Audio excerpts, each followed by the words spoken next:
L'anxiété, c'est quelque chose de très fréquent qui peut être très difficile à vivre et très dérangeant. C'est sûr que c'est pas dangereux comme tel, mais quand on le vit, on peut se sentir pratiquement en danger à l'intérieur de nous. Pas en danger nécessairement de l'extérieur, mais en danger de sentir ces symptômes-là, même si on ne l'est pas. C'est très prenant parce que quand l'anxiété commence, on ne peut qu'avoir que d'attention que pour elle. Ce qui est intéressant d'une certaine façon, vous allez comprendre ma phrase avec l'anxiété, c'est que elle essaie toujours d'harmoniser quelque chose ou de nous démontrer quelque chose. Et quand je vous dis ça, s'il vous plaît, je ne veux absolument pas stimuler de la culpabilité chez vous. Parce que des fois, les gens me disent « Ben oui, mais je ne sais pas pourquoi je vis de l'anxiété. » Puis là, ils se sentent mal. Puis là, ils vont se mettre à se juger, à se déprécier, puis à dire « Qu'est-ce qui arrive? Qu'est-ce qui n'est pas correct avec moi? Comment ça se fait que ça m'arrive? Comment ça se fait que je ne sais pas, moi, pourquoi je vis de l'anxiété? » C'est pas grave si vous ne le savez pas. Puis des fois, je vois des gens même qui sont révoltés, qui disent « J'ai fait un grand travail sur moi, puis je ne sais pas plus pourquoi je vis de l'anxiété. » Puis c'est pas grave. Il y a toujours des raisons pourquoi on vit de l'anxiété. Est-ce qu'on en a conscience? Absolument pas. Il y a bien des gens qui n'en auront jamais conscience, puis il y en a d'autres qui vont avoir conscience de ça. Et c'est pas parce qu'on a fait un grand travail sur nous qu'on va nécessairement avoir accès aux raisons qui ont créé de l'anxiété. Parce que l'anxiété, c'est justement inconscient. C'est pour ça que ça crée de l'anxiété. À l'intérieur de nous, il y a une dichotomie. Ça veut dire qu'il y a quelque chose qui n'est pas en harmonie. Il y a une forme donc de contrariété. L'anxiété est liée à quelque chose très souvent qu'on n'a pas vu, on n'a pas entendu, on n'a pas compris ou on n'a pas exprimé. Il y a quelque chose qui est là, qui ne nous convient pas, qui n'est pas en harmonie dans notre façon de vivre, dans notre façon d'être, dans notre travail ou notre vie amoureuse ou notre vie familiale ou peu importe la sphère de notre vie. Très souvent, c'est une sphère très précise qui va stimuler de l'anxiété, même des fois très sévère, et qui va déclencher d'autres moments d'anxiété par la suite.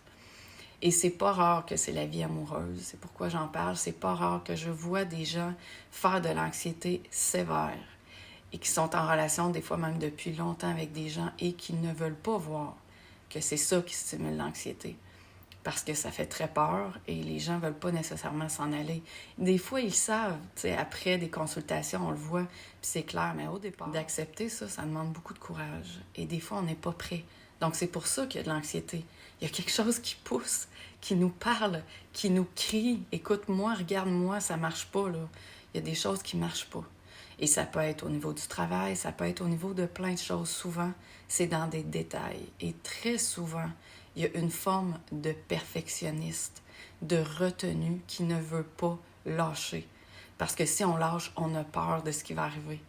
Et des fois, c'est des petites choses. Puis là, on a peur parce qu'on a fait ça. Puis là, il y a une autre peur qui arrive. Puis là, on rentre dans un cercle vicieux de se dire, si je fais ça, il va arriver ça. Si j'ai encore de l'anxiété, je veux pas que ça arrive. Fait que là, il va se créer toutes sortes de choses. Il y a des gens que ça va être de l'insomnie. Il y a des gens avec l'anxiété, évidemment. Il y a des gens que ça va être au travail. Il y a des gens que ça va être dans toutes sortes de contextes. Et ils vont devenir comme presque, entre guillemets, handicapés avec ça. Tellement que le cercle vicieux va prendre de l'espace. Et tellement que l'anxiété, on va rentrer dans une boucle. Et après, quand c'est amorcé, le système nerveux devient, je dirais pas comme fragilisé, mais devient surstimulé par l'anxiété. Et c'est pas évident, après, d'arrêter ça une fois que c'est enclenché, puis qu'on se met des fois même à trembler, puis qu'on a la boule dans la gorge ou dans l'estomac, puis qu'on ne sait plus quoi faire, puis des fois on a l'impression d'étouffer puis d'avoir du mal à respirer.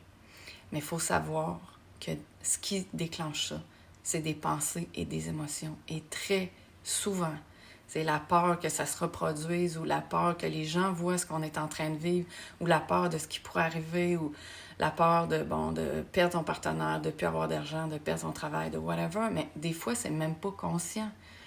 Puis c'est une boucle de plein d'autres peurs qui va être stimulée par la suite, qui vont être une à la suite de l'autre de ce qu'on est en train de vivre sans même s'en rendre compte. Très souvent, presque toujours, pour que l'anxiété survive, il y a une projection dans le futur. C'est comme s'il y a une boucle qui est en train de se projeter dans le futur de plein de choses qu'on vit. Parce que quand on revient vraiment dans le présent, ça se peut qu'on ait les symptômes physiques, mais l'anxiété souvent va diminuer parce qu'il faut accepter vraiment. Il faut lâcher prise sur beaucoup de choses et c'est souvent là que c'est difficile. Parce que l'acceptation, ça se passe pas juste dans la tête. L'acceptation, c'est quelque chose de profond dans tout son être. Quand on accepte, il y a un relâchement réel dans la biologie. Et c'est souvent là que c'est difficile. Parce qu'on va tourner dans cette boucle-là, puis on ne veut pas lâcher, parce qu'on a peur. Puis on pense que si on lâche, ça va être encore pire, donc ça tourne en rond. Et on est pris dans ce cercle-là, puis on ne sait plus comment s'en sortir. Et avec les symptômes physiques, ça devient des fois tellement épeurant que ça s'entretient par lui-même. Sache une chose, l'anxiété, comme je l'ai dit, ce n'est pas dangereux, c'est très incommodant, mais c'est quelque chose qui n'est pas obligé de rester là toute la vie. Absolument pas. Il y a quelque chose en nous qui a besoin d'être harmonisé, d'être relâché, d'être aimé, d'être compris. Et ça ne veut pas dire qu'on sait c'est quoi, mais quand on vit l'anxiété, il ne faut pas en avoir peur, il ne faut pas la rejeter, il ne faut pas la détester. Parce que plus qu'on la déteste, plus qu'on veut la retenir, plus qu'on veut l'empêcher, plus qu'elle va être intense. On ne peut pas la retenir ou essayer de l'empêcher. Parce que derrière l'anxiété, il y a déjà de la retenue. Très souvent. Il y a déjà une forme de contrôle. On ne peut pas mettre du contrôle sur du contrôle, ça va craquer. Il faut vraiment accepter d'aimer ce qui est là. Aimer dans le sens de aimer qui on est et aimer le fait qu'il y a quelque chose qui veut nous parler, qui veut nous enseigner derrière ça, même si on ne comprend pas son langage. Et c'est souvent ça qui est difficile pour la plupart des gens, accepter que c'est un langage qui n'est pas là avec le mental. Parce que si c'était le langage classique du mental qu'on connaît, on le comprendrait. Mais là, on ne le comprend pas. Et la biologie, c'est très souvent le médiateur entre la tête et le cœur, ou l'âme, comme on veut l'appeler. Il y a quelque chose, il y a une contrariété, il y a quelque chose qui n'est pas aligné, qui ne marche pas, qui ne nous convient pas. Et comme on n'a pas encore conscientisé, on ne sait pas c'est quoi, la biologie va nous envoyer des symptômes souvent très forts pour nous faire réaliser ce qui est en train de se passer, pour nous faire réaliser qu'il y a quelque chose en nous qu'on n'a pas vu, qu'on n'a pas compris et qu'on aurait peut-être avantage à laisser nous parler, même si on ne le comprend pas avec la tête, à relâcher quand on vit l'anxiété, à prendre ce moment-là pour être en contact avec nous et laisser aller des choses qui tournent dans notre tête en permanence. Ça, on peut tous essayer de le faire. Je ne vous dis pas de chercher le midi à 14h dans la tête pour comprendre, non, mais de relâcher sur les idées anxiogènes ou sur les symptômes dans la biologie qui nous serrent, qui nous stressent, qui nous font peur, qui nous font du mal. Et ça, c'est très, très important de le faire à chaque jour, surtout si on est anxieux, de prendre des moments de pause où il n'y a rien, pour être en contact avec soi, avec le calme, avec le silence à l'intérieur de nous et autour de nous, pour nous permettre de commencer à relâcher petit à petit et pour être vraiment mieux. Et si on n'y arrive pas, c'est pas grave. On a du temps pour se pratiquer. On n'est pas obligé de tout réussir demain matin. Le plus important, c'est de ne pas avoir peur, de ne pas se culpabiliser, de ne pas s'en vouloir, de savoir que petit à petit, s'il y a des choses qu'on doit conscientiser, on va les conscientiser. Puis sinon, le reste, petit à petit, va s'apaiser ou va se révéler à nous. Mais ne pas non plus projeter, demain, je ne veux plus vivre d'anxiété ou je ne veux plus jamais vivre ça, je suis tellement écœurée.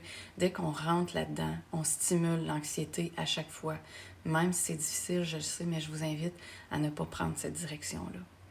Donc, si c'est ce que tu vis, que c'est difficile, que tu es tanné, que tu aimerais vivre ça autrement, écris-moi. C'est mon métier d'accompagner les gens qui vivent des difficultés de couple, mais aussi de l'anxiété et des dépendances. Je vais pouvoir t'aider avec ça. Et aussi, je vous invite à liker et à partager la vidéo qui pourrait aider des gens qui vivent ce genre de situation-là.